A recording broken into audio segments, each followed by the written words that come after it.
Brothers శ్రావణ వేడుకలు అన్ని రకాల వస్త్రాలు శ్రావణంలో కూడా ఆషాఢం ధరలకే అమ్మకం.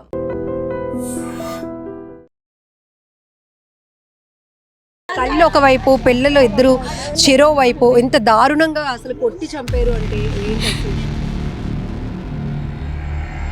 జైలు శిక్ష మాత్రం వద్దండి, చంపేయాలండి. ఎదవనే చంపేయాలి. కంటి పిల్లలు మాకు కూడా చూడుకుంటున్నారంటే ఎదవ ఖచ్చితంగా ఉరి తీయాలి మేడం. మాకు అదే కావాలనుకుంటున్నాం. మా కళ్ళ ముందే వాడికి ఉరి శిక్ష వేసేయాలి. వాడికి ఎవడైనా సరే ఉరి శిక్ష వేసేయాలండి. ఎంత సప్పుడు కూడా మాకు వినబడలేదు మేడం. రక్తపు మడుగులో ఉన్నారు ఆ పిల్లల్ని చూడబోదుకి మాకు.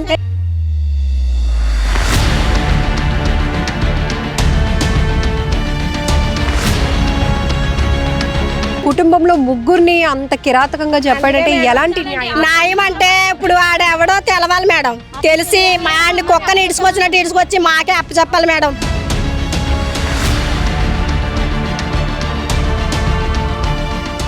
వివాహేతర సంబంధం వల్ల మరొక కుటుంబం బలైపోయింది.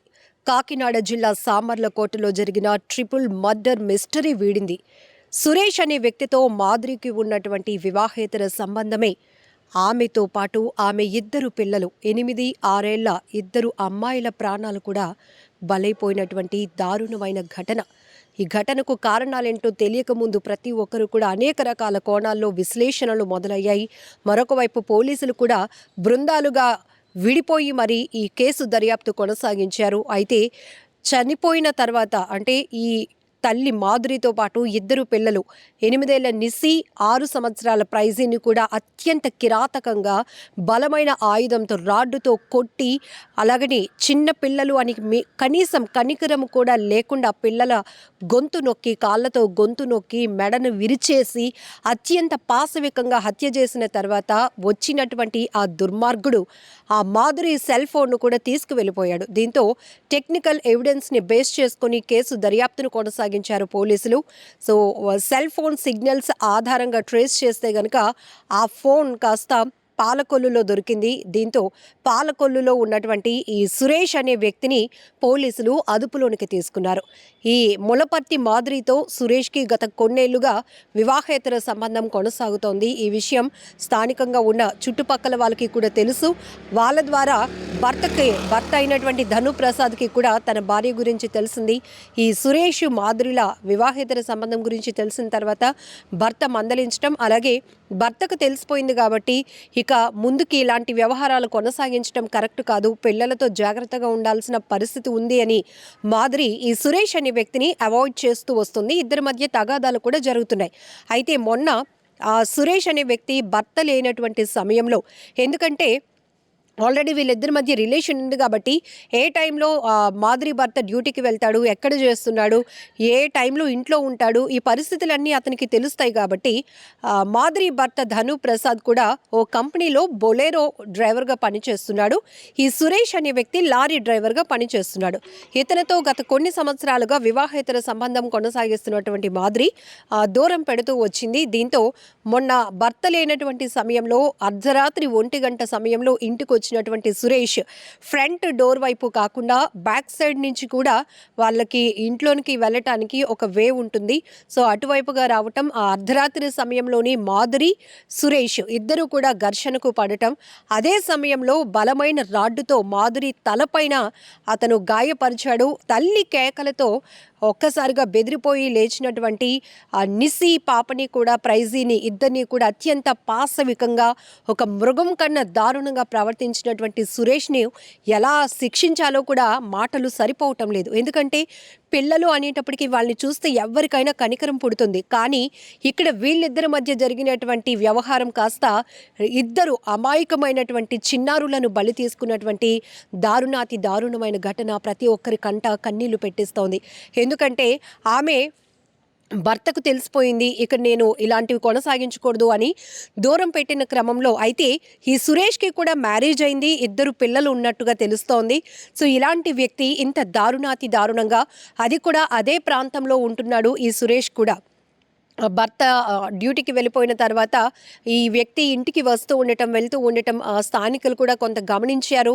ఇదేంటి ఈ మాధురి ఇలా చేస్తోంది, 2 పిల్లలు ఉన్నారు అనే మాటలు కూడా డిస్కషన్స్ కూడా కొనసాగాయి. ఆ నోట ఈ నోట మొత్తానికి భర్త వరకు కూడా చేరింది. భర్త కూడా 26 సంవత్సరాలు ఉన్నటువంటి మాధురిని, అలాగే 2 ఆడపిల్లల్ని చాలా ప్రాణంగా చూసుకుంటాడు అని ప్రతి ఒక్కరు కూడా చెప్తున్నారు. స్థానికుల్ని ఎవరిని అడిగినా కూడా చాలా బాగా చూసుకుంటాడు. ఆ రోజు కూడా పిల్లలకి టిఫిన్ అలాగనే తాటికాయలు తెమ్మని చెప్పేసి పిల్లలు 2 అడిగారని ఆ తాటికాయలు పిల్లలకి టిఫిన్ కూడా పట్టుకొని వచ్చాడు.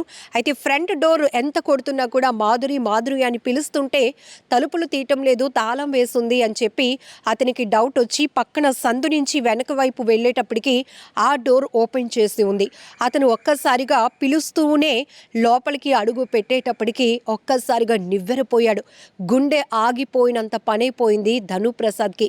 ఎందుకంటే ఒకవైపు భార్య అక్కడ రక్తపు మడుగులో పడుంది, ఇంకోవైపు పిల్లలు ఏరి అని వెతికే లోపే చూపు తిప్పుకునే టైంలోనే అక్కడ పెద్ద పాప, ఇంకొక పక్కన చిన్న పాప కూడా అత్యంత దారుణంగా మెడలు తిరిగిపోయినటువంటి పరిస్థితి, గుండెల పైన కాళ్ళతో బలంగా నొక్కి చంపేసినటువంటి పరిస్థితిలో వాళ్ళు ఉన్నారు. అంటే ఇదంతా పోస్ట్ మార్టం రిపోర్ట్లో విస్తుపోయే నిజాలు ప్రతి ఒక్కరిని కంటతడి పెట్టిస్తున్నాయి. ఒళ్ళు గగ్గుర్పాటుకు గురవుతోంది. ఎందుకంటే ఒక వ్యక్తి ఇంత క్రూరంగా పాశవికంగా నేను మనిషిని వాళ్ళు పిల్లలు అనేటటువంటి ఒక జాలి కనికరం దయ కూడా లేకుండా వాళ్ళను కూడా అంత దారుణంగా చంపాడు అనే విషయాలు పోస్ట్ మార్టం రిపోర్ట్లో వెలుగు చూడటం మరింత బాధాకరమైన ఘటన. ఎందుకంటే మాధురిని బలమైన రాడ్డుతో తలపై కొట్టి తీవ్రంగా గాయపరిచి చంపుతున్నప్పుడు ఈ పిల్లలు అమ్మ కోసం లేచిపోయారు, ఏడుస్తున్నారు. అదే సమయంలో వాళ్ళని కూడా అడ్డు తొలగించుకోవాలనేటటువంటి దురుద్దేశంతో ఈ సురేష్ అనే వ్యక్తి ఆ పెద్ద పాపనైతే మెడను విరిచేసినట్టుగా పోస్ట్ మార్టం రిపోర్ట్లో తేలింది. ఆ చిన్న పాప గుండెల పైన కాలు పెట్టి గొంతు పైన నొక్కడం వల్ల ఇక్కడున్నటువంటి రిప్స్ కూడా ఎముకలు కూడా బయటకు వచ్చేసినటువంటి పరిస్థితి. ఎంత దారుణం! అసలు మనం సొసైటీలోనే ఉన్నామా? ఇంత క్రూరమైన మనుషులు ఉన్నారా అని అనిపిస్తూ ఉంది ఇలాంటి ఘటనలు చూస్తూ ఉంటే.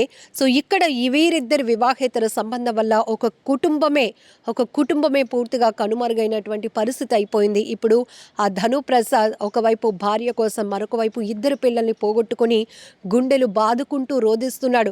ఆ రోజు కూడా అయ్యో నేను డ్యూటీకి వెళ్ళి వచ్చేలోపు ఇంత అయిపోయిందే, నా భార్య నా 2 పిల్లలు ఇలా అయిపోయారేంటి, ఎవరు ఇలా చేశారు, నేనంటూ ఎవరితో ఎలాంటి గొడవలు లేవు, మాకు ఎలాంటి ఆస్తి తగాదాలు కానీ ఇంకేమీ లేవు, ఎవరు చేసుంటారో అని చెప్పి అతను గుండెలు బాదుకుంటూ రోధించాడు. ప్రతి ఒక్కరూ కూడా కంటతడి పెట్టుకున్నారు. సో ఐ డ్రీమ్ ఛానల్ అక్కడికి వెళ్ళి ఏంటి రిపోర్ట్ తెలుసుకునే ప్రయత్నం చేసినప్పుడు కూడా చుట్టుపక్కల ప్రతి ఒక్కరు కూడా ఆ 2 పిల్లల్ని చూస్తే ఎంతో ముద్దుగా ఉంటారమ్మా, ఇదిగో ఈ రోడ్డు పైన ఆడుకుంటారు, అలా స్కూల్కి వెళ్ళొచ్చిన తర్వాత మా ఇంట్లోనికి వచ్చి మా పిల్లలతో ఆడుకుంటారు. కానీ ఒక పూటలో కాదు, ఒక రాత్రికి రాత్రే ఆ 2 పిల్లలు, ఆ తల్లి ఇక కనబడరు, ఇక లేరు, ఇంత విగత జీవులుగా పడి ఉన్నారు అనే వాస్తవాల్ని మేమెవరూ జీర్ణించుకోలేకపోతున్నాం. కంటి మీద కునుకు కూడా లేదు. ఆ పిల్లలకి ఇలా అయిన తర్వాత ఆ కుటుంబంలో 3 ఇంత దారుణంగా హత్యకు గురైన తర్వాత మేమెవరం కూడా కంటి మీద కునుకు లేదు, నిద్రపోలేకపోయాం. ఇక మా పరిస్థితి ఏంటి అనేటటువంటి ఒక భయంలో మేమంతా ఉన్నాం. ఎప్పుడు రక్షణ లేకుండా పోయింది అంటూ అక్కడ ఉన్న ప్రతి మహిళ ఇంత దారుణంగా పిల్లల్ని, తల్లిని పొట్టను పెట్టుకున్నటువంటి ఆ కిరాతకుడు ఎవరినైనా పోలీసులు ఎలా శిక్షిస్తారో మాకు తెలియదు. కానీ అలాంటి మృగాన్ని మాకు అప్పచెప్పండి, మా మహిళల సత్తా ఏంటో చూపిస్తాం, వాడికి అసలు పిల్లలన్న కనికరం కూడా లేదు అంటే వాడిని ఎలాగ శిక్షించాలో, వాడిని ఎలా ట్రీట్ చేయాలో మాకు తెలుసు, మాకు అప్పచెప్పండి అంటూ వారందరూ కూడా ఆగ్రహావేశాలతో ఊగిపోయినటువంటి పరిస్థితులు కూడా మీరు నిన్నటి నుంచి చూస్తూ ఉన్నారు. సో దీనికోసం ఈ కేసుని ట్రేస్ అవుట్ చేయడం కోసం 3 బృందాలుగా అటు పిఠాపురం పోలీసులు, సామర్లకోట పోలీసులు మొత్తం 3 టీములుగా విడిపోయి ఆఖరికి ఈ టెక్నికల్ ఎవిడెన్స్ ఏదైతే ఉందో ఇతను ఈ 3 హత్యలు చేసిన తర్వాత మాధురి సెల్ ఫోన్ను కూడా తీసుకెళ్లిపోయాడు. ఆ సిగ్నల్స్ని ఆధారంగా చేసుకుని ట్రేస్ అవుట్ చేస్తే పశ్చిమ గోదావరి జిల్లా పాలకొల్లులో సురేష్ ఉన్నట్లు తెలిసి అక్కడ పోలీసు బృందాలు అతన్ని అదుపులోనికి తీసుకున్నాయి. కానీ ఎంత దారుణాతి దారుణం! ఈ మధ్య వివాహేతర సంబంధాల వల్ల ఎన్నో కుటుంబాలు రోడ్డున పడుతున్నాయి, కుటుంబాలు విచ్ఛిన్నమైపోతున్నాయి, తమ వారిని కోల్పోతున్నటువంటి పరిస్థితి. ఇక్కడ వీళ్ళ శరీర సుఖాల వల్ల అమాయకమైన పిల్లలు బలైపోతున్నటువంటి దారుణాలు ఇంకెన్ని చూడాల్సి వస్తుందో అని భయం వేస్తోంది. ఎందుకంటే ఈ దురాగతాలు ఆగటం లేదు. ఈ వివాహేతర సంబంధాల వల్ల హత్యలు పెరుగుతున్నాయి, ఆత్మహత్యలు పెరుగుతున్నాయి, పిల్లల్ని బలి చేస్తున్నటువంటి దారుణమైన ఘటనలు తీవ్రంగా ప్రతి ఒక్కరిని కలిచివేస్తున్నటువంటి పరిస్థితులు.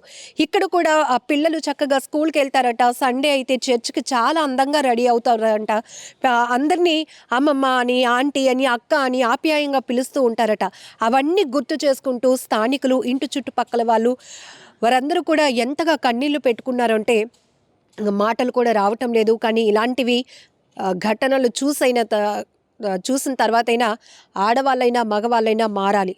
ఖచ్చితంగా మారకపోతే మీ కుటుంబాలకు మీరే బలివ్వడానికి రెడీగా ఉన్నట్టే అని అర్థం చేసుకోవాలి. ఎందుకంటే ఇది సామర్లకోటలో జరిగిన సంచలనమైనటువంటి ట్రిపుల్ మర్డరే కాదు, ఈ మధ్య ప్రాంతాలు ఎక్కడైనా, రాష్ట్రాలు ఎక్కడైనా వివాహేతర సంబంధాల వల్ల, అడ్డగోలు వ్యవహారాల వల్ల ఎన్ని హత్యలు జరుగుతున్నాయో, ఎంత నేర ప్రవృత్తి పెరుగుతుందో మీరే చూస్తున్నారు. ఇలాంటివి ఆగాలి అంటే ఖచ్చితంగా ఎలా ముందుకు వెళ్ళాలి, పోలీసులు కూడా ఎలాంటి చర్యలు తీసుకోవాలి, ప్రతి ఒక్కరిలో ఎలాంటి ఆలోచన విధానంలో మార్పు రావాలి అనుకుంటున్నారో కామెంట్ బాక్స్లో మెన్షన్ చేయండి. నిజంగా ప్రస్తుతం ఉన్నటువంటి సమాజం దేనికి ప్రయారిటీ ఇస్తుంది? ఆర్థిక సంబంధాల చుట్టూ మాత్రమే తిరుగుతుంది. మళ్ళీ ఎన్నికలంగానే చాలా విరక్తి కలుగుతాం. మంచి అనిపిస్తుంది కదా, లేడీస్ కూడా ఛాలెంజింగ్ జాబ్స్ చేసినప్పుడు చాలా బాగుంటది. ట్రాఫిక్ అసిస్టెంట్స్ గా నియమించిన ట్రాన్స్జెండర్స్ అందరితో సాల్యూట్ చేయించుకుంటున్నారు. ఫుడ్ డెలివరీ ఇవ్వటానికి వెళ్ళినటువంటి డెలివరీ బాయ్ అనిల్ పై కళ్ళ ముందు